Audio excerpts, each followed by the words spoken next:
atmospheres of the sport. From the rigorous local club shows to the fast-paced World Title Championship event, of note is Mr. Amoo Bediako's company in charge of former IBF lightweight champion Richard Commey. Mr. Amoo Bediako is based in the UK and currently in Ghana for the believed several... Hi, Mr. Amoo Bediako, right? Hi. Michael Amoo Bediako. Hi. Cool. I mean, Ghana's home, so it was good to get out here, to be quite honest. Okay, makes sense. Okay, great. So tell us a bit about yourself. How did you get into the boxing business?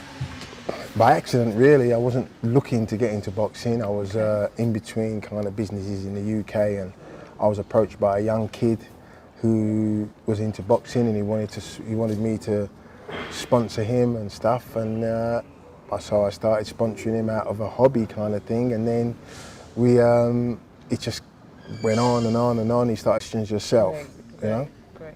On that note, how would you say your relationship with your boxers are like? I've got great relationship influencing. If the fighter isn't astute and doesn't listen to you, and he listens to outside influences, then it could be a problem, which I've had. Sweet, excellent. In recent times here in Ghana, there are not a lot of boxers or champions winning titles. Investment is everything. You know, you get the right fights to really believe that he's going to be a world champion. And once you have that belief, then you have to, with Salvador Sanchez, I believe it was, A-side, to as a manager, how good you are as a manager to be able to invest and to be able to really, you know, fight for your fighter and believe that you can make him a world champion. Great. So with Richard now, I beg to say, but probably that's what exactly it is. Would you say that he winning the IBF is actually your greatest achievement as a business person within the boxing space? As a business person, obviously as a standout achievement within boxing, Richard winning the world title, yes, of course, I can't. That's the pinnacle of boxing. But for me, you know, the bare essentials. That's an absolutely great one. We appreciate you for that decision. Thank you. I personally know that you have a charitable organization that is helping young people within the bookcom space. Yeah. What are some of the things you should expect from your charity organization? Again, so we've set up the Streetwise Foundation, which Richard is the global ambassador. You couldn't ask for a better ambassador than Richard, to be quite honest, because he's from the area and he's from Ghana. And you know, when I first came and I looked around Bookham and I saw the gyms and the facilities, it's very, when you come from the West England and you go around the US and you see the fantastic facilities they have, and then you come to here and you see not enough has been put back into the infrastructure. We've had in Bookham alone, that part of Bookham, that lovely part of Ghana, has created more world champions, gone back into the area that said champions have come from. The gyms are not good enough, you know, and if you haven't got the right tools, how can you compete on a level playing field as everybody else? And I'm talking from the bottom to the very top. I'm not just talking about equipment, I'm talking about management, I'm talking about promoting, I'm talking about the governing body, I'm talking about everything to do with boxing in this country.